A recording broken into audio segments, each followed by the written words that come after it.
L'Éternel Dieu dit, il n'est pas bon que l'homme soit seul. Et vous comprenez par là que c'est le verset biblique qui permet à ce qu'on puisse reconnaître l'institution du mariage comme étant une institution divine. Et le pasteur Ange Aluna vient pour parler des choses révélées, des choses qui relèvent de la volonté de Dieu, parmi lesquelles le mariage. Bonjour pasteur. Bonjour monsieur le journaliste. Et je me demande mais pourquoi le pasteur choisit ce thème. C'est vrai que c'est une instruction du Seigneur qui voudrait que l'homme ne soit pas seul, mais on se dit pourquoi le choix de ce thème, étant donné que les mariages, on les connaît, on voit un engouement dans des églises, les gens se marient, mais sauf qu'on observe un taux de divorce très élevé dans l'œuvre de Dieu. Est-ce que cela ne devrait pas avoir d'autres raisons, ou est-ce que le pasteur a à peu près le même assentiment que Tesca pour pouvoir choisir ce thème? Merci, monsieur Tesca. Comme vous avez su le dire, nous sommes conduits par le Saint-Esprit. Et en dehors de la volonté de Dieu qui nous a conduits d'aborder ce sujet, sachez-le que il y a eu des morts, il y a eu des cas de décès à cause du mariage. Parce qu'on s'est marié à une Dalila.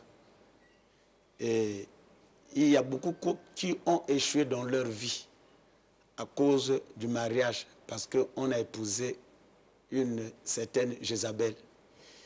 Et le mariage aujourd'hui ressemble à une ville qui est assiégée, où il y a des sortants, où il y a des entrants.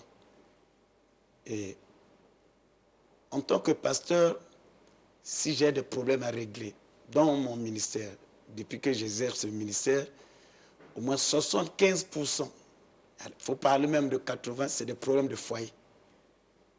Et beaucoup qui viennent à l'église, bien sûr, on vient pour le salut, mais beaucoup c'est pour chercher le mariage. Alors, vraiment, les gens ignorent qu'on ne se marie pas pour le plaisir de se marier. Parce que le mariage a un caractère sacré, sacré, sacré. Et ce qui est sacré a beaucoup de conséquences. Et donc, j'aimerais qu'aujourd'hui, peut-être il y a un bien-aimé qui est en direct, qui nous suit, qu'il puisse en profiter au moins. On ne décide pas pour se marier parce qu'on atteint l'âge de 30 ans, 20 ans. On ne décide pas de se marier parce qu'on a commencé à travailler. Qui trouve une femme, trouve le bonheur, dit la Bible. Cela voudrait dire trouver une femme n'est pas donné à tout le monde, pasteur, certainement. Donc, est-ce qu'il y a des exigences en ce moment-là? Comment est-ce qu'il y a des critères, il y a des éléments que vous pouvez mettre aujourd'hui à la portée de ceux qui vous écoutent pour qu'ils sachent, pour réussir le choix, regardez les éléments qu'il faut regarder. Ok. Le mariage a des exigences. Lorsque nous allons dans le livre de Genèse, Genèse 2, verset 24, et si nous lisons également dans Apocalypse 22, verset 17, et ces deux versets nous font ressortir 3 éléments.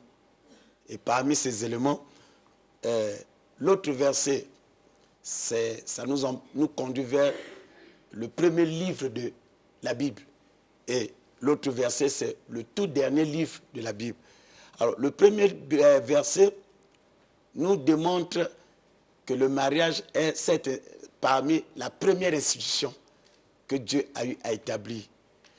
Et le deuxième verset nous aborde le mariage comme étant un métaphore. C'est-à-dire, on prend Christ qui est comme l'époux et son peuple, l'Église, comme l'épouse. Alors, lorsque nous avançons, nous comprenons également, pour démontrer que du début de la Bible jusqu'à la fin, la Bible ne nous parle que du mariage. Adam et Ève sont venus, Dieu qui l'a créé, et c'est dans l'esprit du mariage, de cet amour.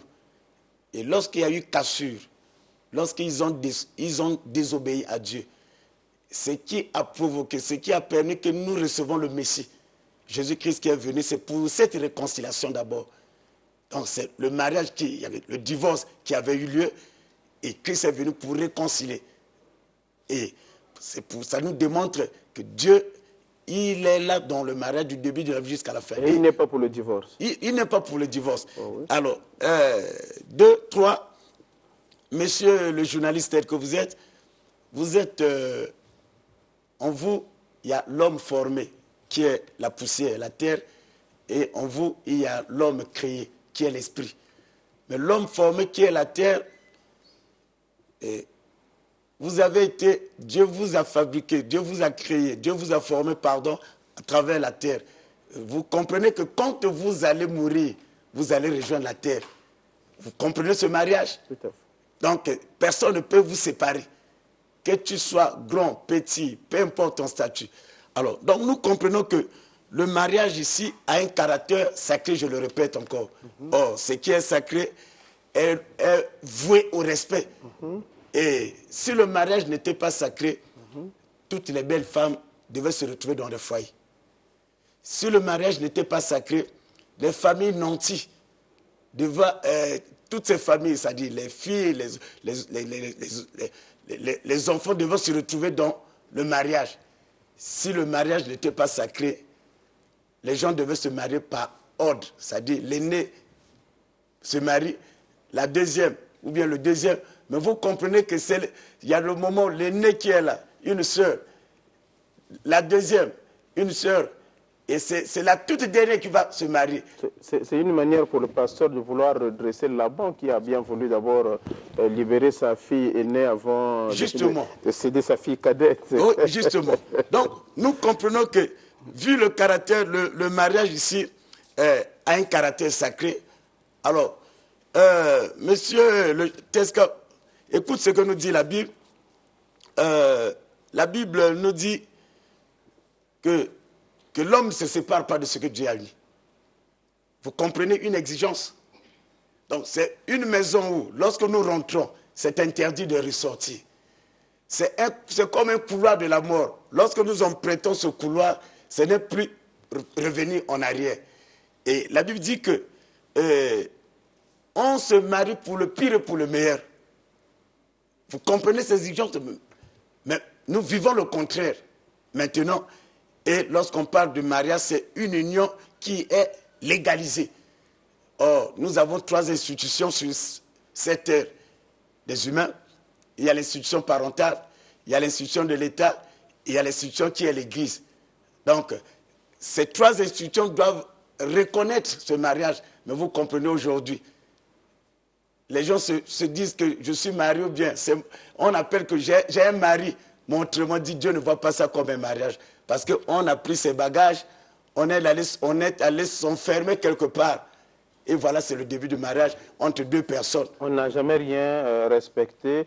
On n'a même pas été capable de comprendre que le mariage devrait être honoré de tous et que le lit conjugal est exempt de toute sciure. Ok. Donc, vous comprenez, donc même les parents n'ont même pas vu même le geng-geng. Même le bissap. Même le bissap. Donc, on se dit que je suis marié, c'est mon épouse et voilà. Mais moi, il y a une question, homme de Dieu, qui est en train un peu de tourmenter un peu mon cerveau. Le taux de divorce dans le milieu de l'Église. Vous êtes homme de Dieu, je pense. C'est par là qu'il faut voir les choses. Aujourd'hui, les gens connaissent beaucoup de divorces. Vous donnez quoi? Vous leur donnez quoi comme nourriture pour que ceux qui n'ont pas encore connu cela ne puissent pas se séparer et ceux qui ne sont pas encore engagés comprennent dans la voie que j'emprunte, c'est un aller sans retour. Merci beaucoup, monsieur le journaliste. C'est une question très, très intéressante parce que non seulement vous avez su le souligner, j'ai lu ça quelque part dans un journal que j'ai perdu le nom. S'il y a des cas de divorce dans le monde entier, et la plupart des cas, c'est les chrétiens. Alors, pour un homme de l'Église, en tant que serviteur de Dieu, en tant que chrétien, ça donne le vertige. Mais cela est justifié. Comment nous pouvons le justifier? Alors, nous comprenons, et je viens de démontrer que le mariage est sacré. Il y a quelqu'un qui a institué le mariage, c'est Dieu.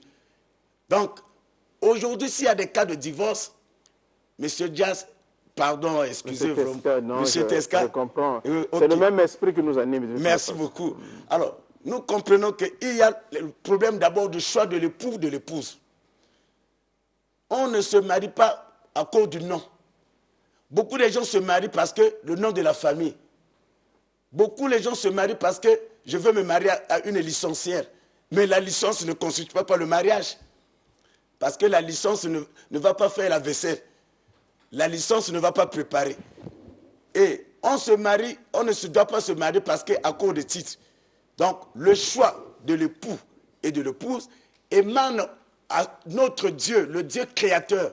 Parce que lui qui a institué, et la Bible nous parle de quelque part,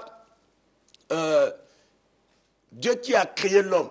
Et à la suite, lorsqu'il a créé la femme, et quand il a présenté, c'est Dieu qui a présenté la femme à Dieu, plutôt à l'homme.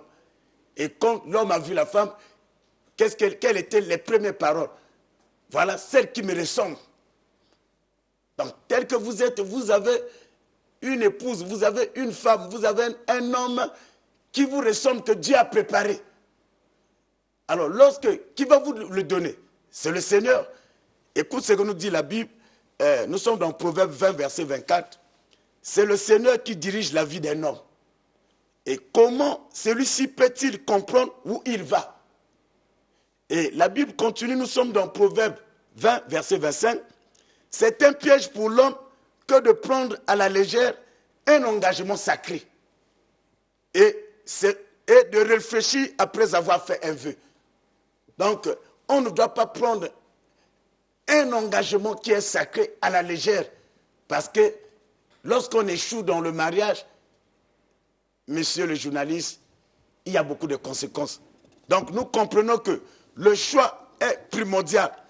Le choix est primordial. Donc la Bible qui dit, Dieu dit, je lui ferai une aide semblable à lui. Donc moi qui suis pasteur, il y a une aide semblable qui peut me supporter. Une aide semblable qui peut supporter le pasteur, le choix est primordial. Homme de Dieu, ce thème, je dois vous l'avouer, que en le choisissant, je me suis dit, tiens, le pasteur va vouloir aider plusieurs personnes. Moi, je considère cette émission comme étant une introduction à ce thème. Et je vous suggère, si cela est possible, que vous puissiez répondre aux questions des téléspectateurs, parce que ça, c'est le problème qui mine notre société. Les gens veulent savoir pourquoi, qu'est-ce qu'ils doivent faire pour s'en sortir. Et je préfère arrêter, avec votre permission, cette introduction à ce niveau-là. Mais dites quand même que certaines personnes pourront déjà nous anticiper et faire comment pour joindre le pasteur. Ok. Comme vous avez su le souligner, si Jésus ne revient pas, la prochaine émission, ça sera un téléphone ouvert. Il nous accordera pour que vous puissiez aider les gens. Ok, c'est très si vraiment c'est une bonne proposition. Il va nous exaucer. Ok. Donc maintenant, je suis au 00242 663 71 52. 00242 663 71 52.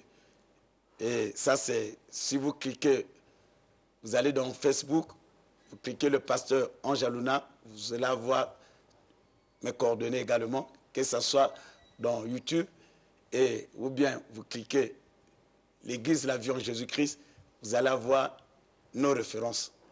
Merci beaucoup, pasteur Ange Aluna. Je rappelle, mariage et divorce, les causes, un sujet inédit. Celui qui n'a peut-être pas pu poser des questions, il n'a qu'à rester scotché. Dimanche prochain, le pasteur reviendra sur cette question. Monsieur Antoine, toi depuis Oyo, tu as écouté. Reste scotché comme tu aimes sur le 210. Dimanche prochain, tu pourras poser tes questions en direct.